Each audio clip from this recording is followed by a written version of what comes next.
face. It's GameFocus. Good evening.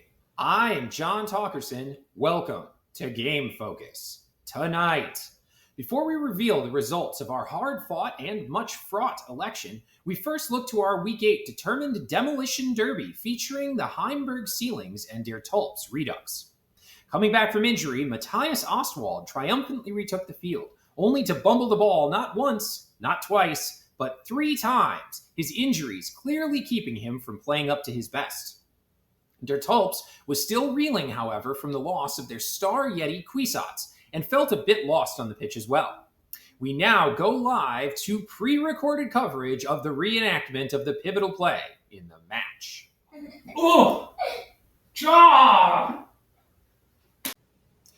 Beardy! Despite the game being highlighted this week, neither team seemed ready for the spotlight, with as much failure as there was success on both sides. Ceilings won, Redux won as well. And now, this week's team rankings. This week's delayed standings in the massive excruciating Brutality League are the Surly Shorebreakers in number 1, Skaven Bay Ratineers in 2, the Hayes Valley Hobnails in 3rd, Der Tulps Redux jumps way up to number 4, Chaos Chosen in 5, Lizquisition Shadow Cabal in 6, the Heimberg Ceilings and the Crypt Kickers tied in 7th, the Gloom Meadow Gears in 9th, and the Green Bay Grimers in 10th. We apologize for the delay in these fantastic standings, and now a word from our sponsor.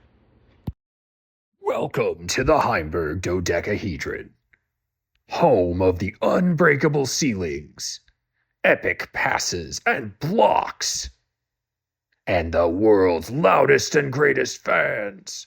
So why not watch the most expensive team in the league from the most expensive seats in the league? The Heimberg Dodecahedron, because only royalty can afford it. In other news, we here at GameFocus were up late into the night counting the votes, making sure they were counted correctly, and we can tell you first that Lancelot of the Golden Tower Olots has won the election. Despite coercive convincing by the Norse teams, the Olots' method of getting constituents to, quote, vote early, vote often, and vote Olots or die worked the way it has in the past.